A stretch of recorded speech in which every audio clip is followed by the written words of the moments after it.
Terima kasih Anda masih bersama kami di editorial Media Indonesia. Di segmen ini kita telah tersambung dengan juru bicara Presiden, ada Bang Fajrul Rahman. Bang Fajrul, selamat pagi Bang. Selamat pagi. Selamat pagi juga Bung Usman, sahabat saya. Baik. Selamat pagi. Bang Fajrul, strategi dari pemerintah dan bahkan mungkin dari Presiden untuk betul-betul meredam kepanikan, tapi di sisi bersamaan juga menimbulkan kesadaran waspada supaya timbul itu gerakan kolektif bersama-sama menangkis corona, seperti apa Bang Fajrul? Yang pertama ya, kita betul-betul bersyukur sudah muncul apa yang bisa kita sebut sebagai solidaritas kemanusiaan. Yang sebenarnya ini merupakan kelanjutan dari upaya evakuasi kemanusiaan yang ketika kita mengangkut 238 WNI yang berasal dari Hubei, 188 dari Wodrim, kemudian 69 dari Diamond Princess. Itu muncul evakuasi kemanusiaan. Kemudian 238 orang ini, WNI, sudah kembali ke masyarakat dan dalam gotong royong kemanusiaan, mereka sudah diterima dengan sangat baik oleh masyarakat. Dan yang paling menonjol adalah 93 orang yang di dalam lockdown di Wuhan sekarang sudah juga ikut menyebarkan perasaan optimis. Bahkan dalam keadaan lockdown pun di kota Wuhan mereka tetap bersemangat, tetap bekerja sama bersama dengan WNI di Hubei, kemudian dengan KBRI, kemudian dengan pemerintah Indonesia. Nah, tumbuhnya sekarang yang namanya solidaritas kemanusiaan ini membuktikan bahwa sifat gotong royong, kebersamaan itu memang ada di dalam karakter bangsa Indonesia. Yang kalau kita sebut itu sebenarnya adalah modal sosial kita. Yang ternyata dalam kondisi yang sulit seperti ini, tiba-tiba itu muncul.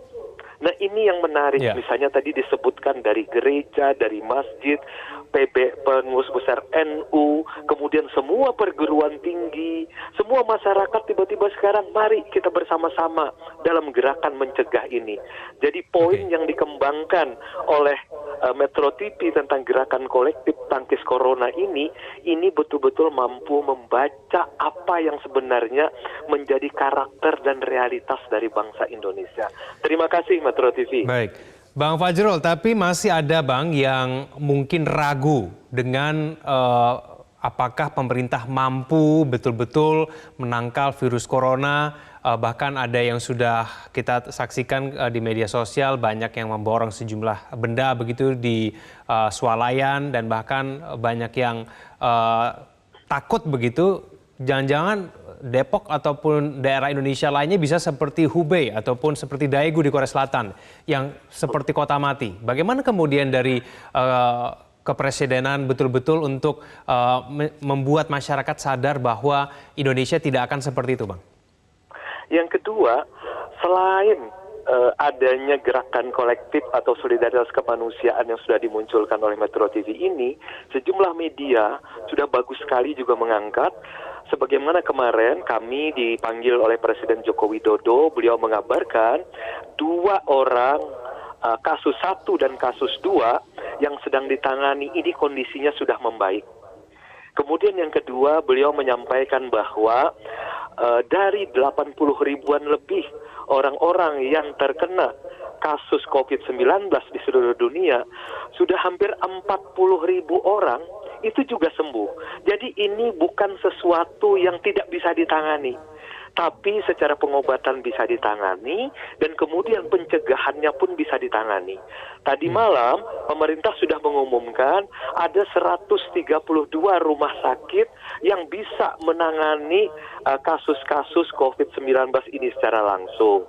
Misalnya untuk Jakarta, kita bisa ke Sulianti Saroso, ke Rumah Sakit Gatot Subroto, ke Persahabatan, Fatmawati, Tarakan, Pasar Rebo, kemudian Bayangkara, kemudian Minto Harjo. Jadi, dan kemudian ada 135 titik-titik seluruh Indonesia itu diawasi.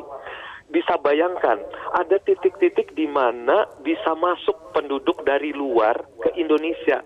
Bahkan yang tempat yang kecil saja seperti Singapura tembus, apalagi Indonesia yang seluas ini. Tapi pemerintah mati-matian menjaga itu semua.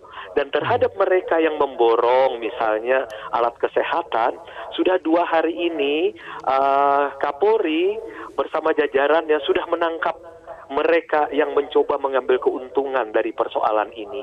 Jadi pesan pemerintah itu sederhana. Waspada boleh, tapi panik jangan. Jadi waspada boleh, panik jangan begitu. Tapi dampak dari novel corona ini kan sudah kemana-mana nih Bang Fajrul. Bahkan dari sisi ekonomi juga secara tidak langsung kita terdampak. Nah ini bagaimana kemudian strategi pemerintah untuk betul-betul mengurangi dan bahkan menangkal virus corona supaya dampaknya tidak kemana-mana Bang Fajrul?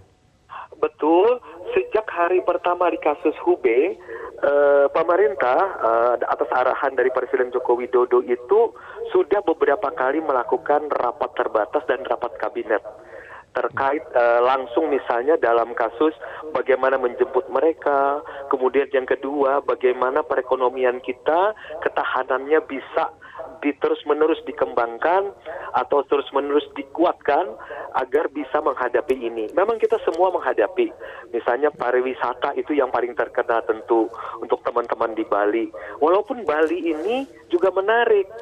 Hari ini kita juga mendapatkan kabar baik, 11 orang yang diduga itu ternyata tidak, dan sekarang insya Allah Bali ini aman 100%. Tetapi kita tetap tidak perlu bersombong diri, kita harus bersama-sama waspada, sehingga gerak kolektif ini betul-betul harus kita kembangkan. Sekali lagi terima kasih untuk Metro TV yang mengangkat solidaritas kemanusiaan ini. Ini adalah modal sosial dan modal simbolik yang mesti kita kembangkan terus-menerus. Baik, Bang Fajrul, terakhir sudah ada beberapa lembaga yang kemudian merespon positif begitu ya. Ada Dewan Masjid yang kemudian sudah mengimbau kepada jamaah kalau misalnya bersolat menggunakan sajadah masing-masing. Keuskupan Agung Jakarta juga sudah mengimbau kepada jamaat gerejanya untuk kemudian diperbolehkan tidak menggunakan salam damai begitu, cukup melakukan mengatupkan tangan. Adakah kemudian instansi lain mungkin atau lembaga-lembaga lain yang mungkin diharapkan dari Presiden untuk melakukan hal yang serupa supaya betul-betul imbauan tidak panik ini tapi juga disertai dengan langkah konkret ini betul-betul sampai di masyarakat, Bang Fajrul? 2 hari lalu juga pengurus besar Nahdlatul Ulama sudah menghimbau umat Islam untuk berlaku hal serupa, misalnya kalau sakit tidak perlu harus berada di dalam lingkungan yang banyak, dan kemudian perguruan tinggi, Universitas Indonesia, Universitas Pajajaran, UNAIR, semuanya sudah mempersiapkan diri. Ini menarik.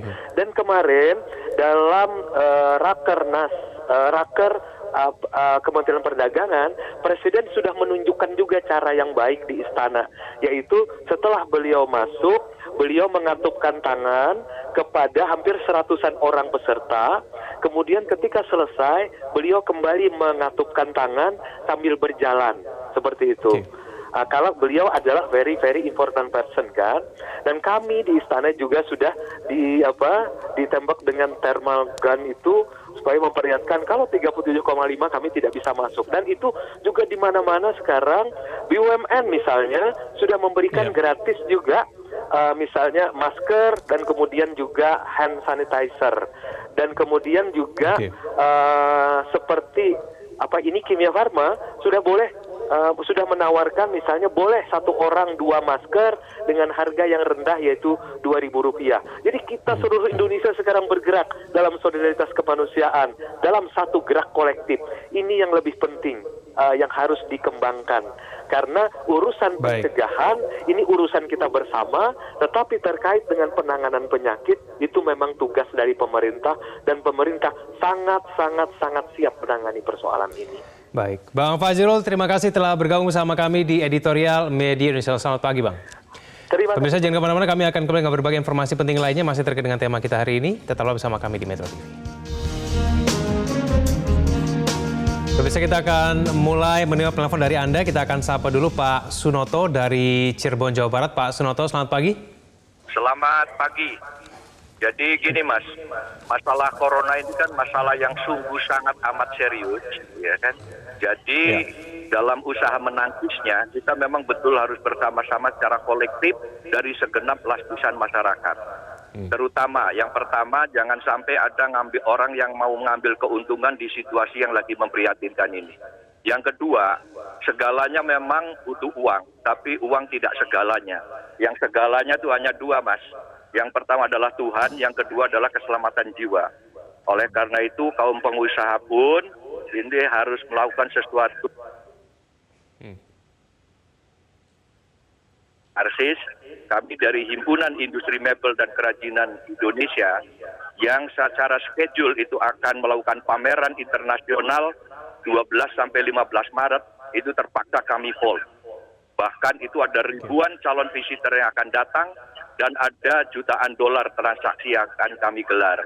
Tapi atas nama keselamatan jiwa kita harus hold untuk sementara sampai batas waktu yang tidak bisa ditentukan. Yang terakhir, Mas, bahwa pemerintah juga harus tegas dan menunjukkan sikap-sikap yang rasional dan penjelasan-penjelasan yang ilmiah, ya kan? Jadi masyarakat juga tidak mengalami kebingungan apa yang harus dilakukan oleh segenap rakyat.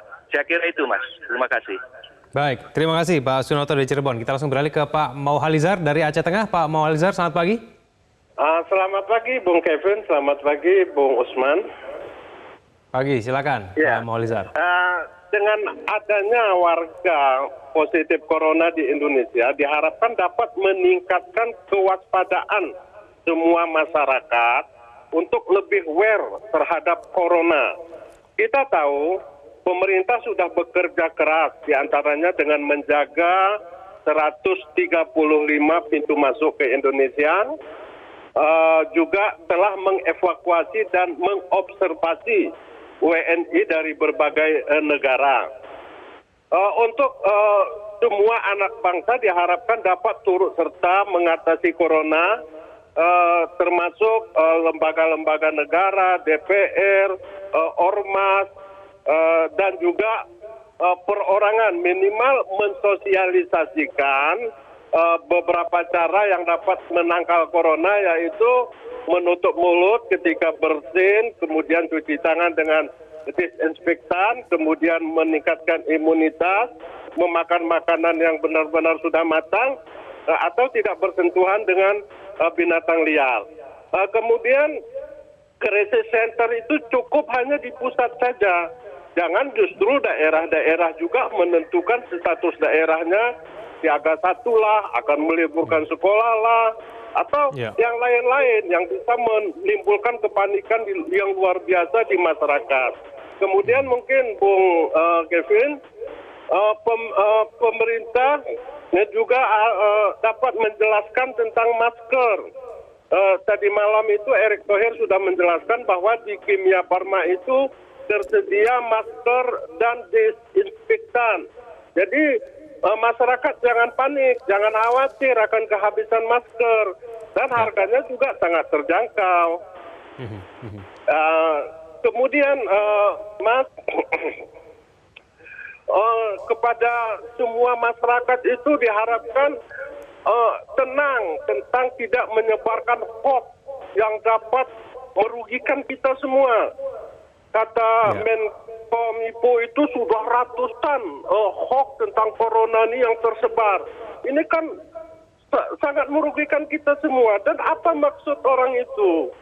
Hanya menciptakan huru hara yang tidak jelas. Jadi kami pikir pemerintah dalam hal ini dapat mengatur itu hoax itu jangan lagi beredar. Demikian mungkin Bung Kevin, Bung Usman. Terima kasih. Terima kasih Pak Mauhalizar. Kita beralih ke Ibu Lia dari Makassar, Sulawesi Selatan. Ibu Lia, selamat pagi.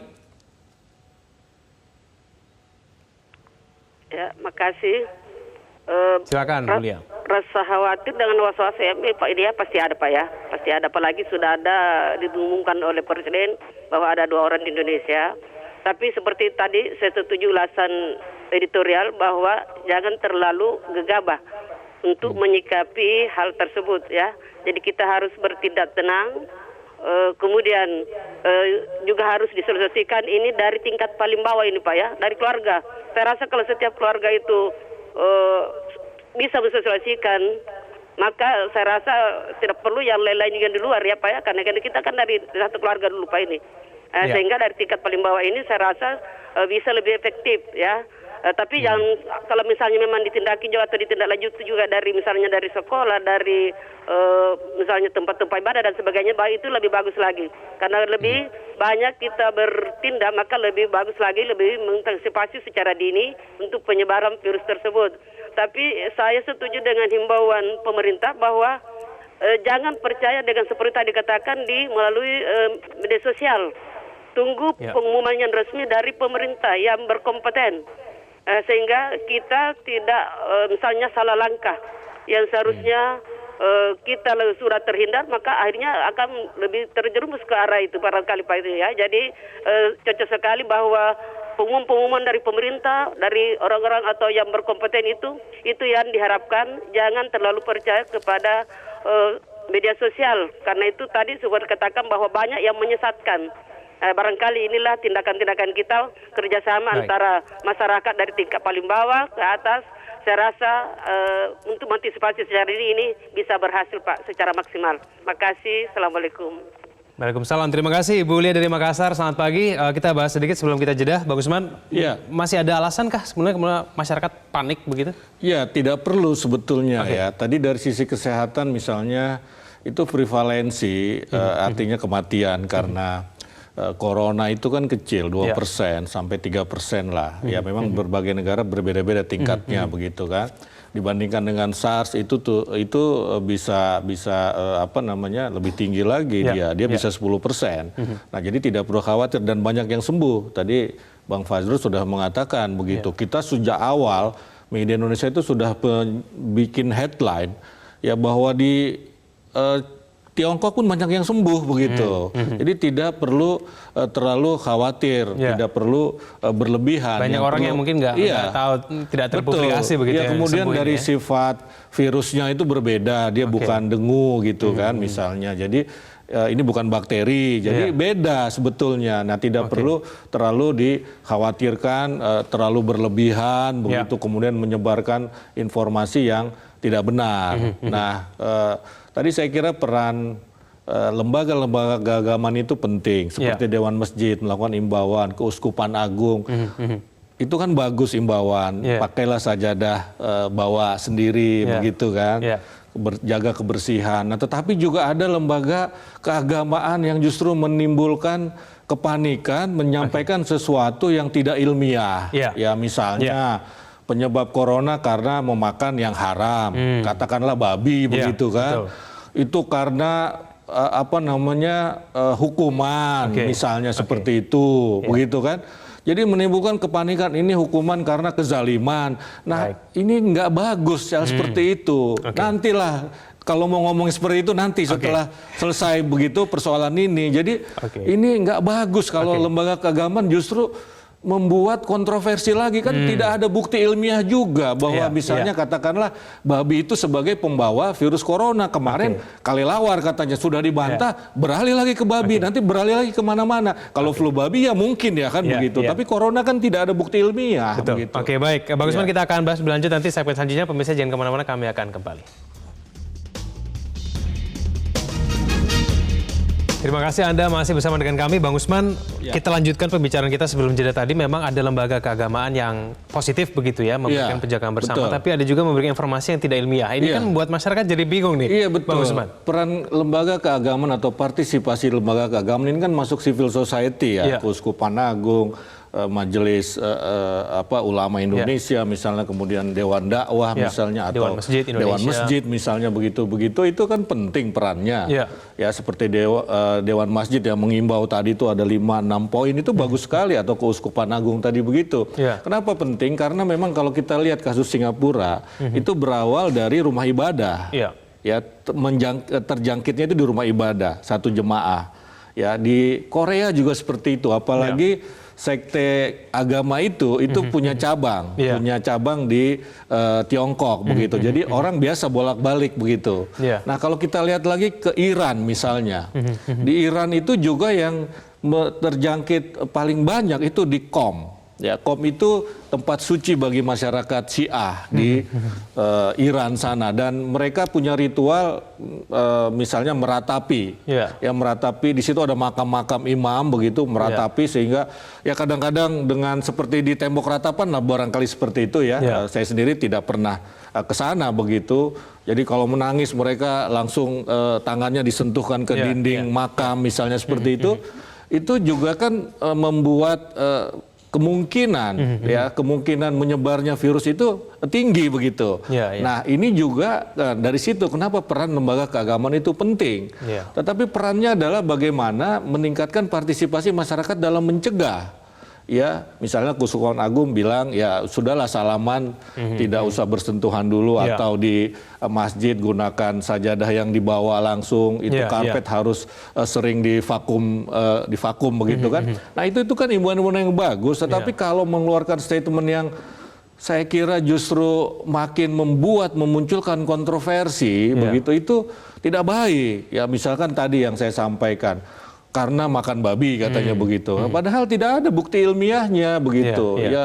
Kemudian yang lain lagi ini hukuman. Ini tentara Tuhan yang sedang menghukum masyarakat tertentu. Ini virus itu nggak mengenal agama sebetulnya begitu. Artinya agama apapun akan kena. Nah, karena itu kenapa pemerintah Arab Saudi itu kan melarang sementara umroh kan begitu. Karena di situ di dalam tradisi umroh misalnya tawaf kemudian sa'i itu kan persentuhan itu kan tinggi begitu. Nah, karena itu ada larangan sementara begitu. Ini bukan melarang orang ibadah begitu kan, tetapi memang mencegah ini lebih besar lagi menjakiti Saudi Arabia misalnya begitu.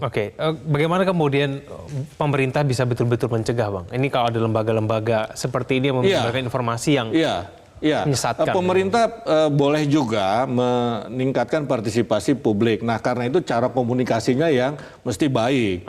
Nah, selama ini kan belakangan ini kan dikritik begitu, cara komunikasi pemerintah yang tidak baik. Misalnya begini, kalau kita ingin mengatakan bahwa jangan beli masker gitu kan, itu lebih baik kita sampaikan secara ilmiah kenapa masker itu jangan beli masker tapi jangan memborong masker begitu ya, karena secara ilmiah seperti WHO yang sampaikan itu tidak mencegah karena justru kekebalan tubuh kita yang akan mencegah itu begitu. Yang sakit yang perlu yang sakit yang perlu. Nah, komunikasi politik seperti ini menjadi penting begitu loh. Tidak boleh ya memang harus ditata komunikasinya. Baik, begitu. Bang Usman, terima kasih telah bersama kami pada pagi hari ini. Namaste, Bang.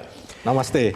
Pemirsa, gerakan pencegahan yang muncul dari bawah diharapkan mampu meredam kecemasan bahkan kepanikan di masyarakat karena wabah corona. Namun harus diingat, gerakan dengan partisipasi publik itu hanya akan efektif pada level pencegahan. Karena level selanjutnya tetap menjadi tugas pemerintah untuk memastikan negara ini siap dengan mitigasi yang terbaik dalam menghadapi segala kemungkinan dari outbreak COVID-19. Semoga Indonesia mampu mengatasi ini semua tentunya dengan usaha kita bersama. Terima kasih Anda telah menyaksikan Editorial Media Indonesia. Selamat pagi.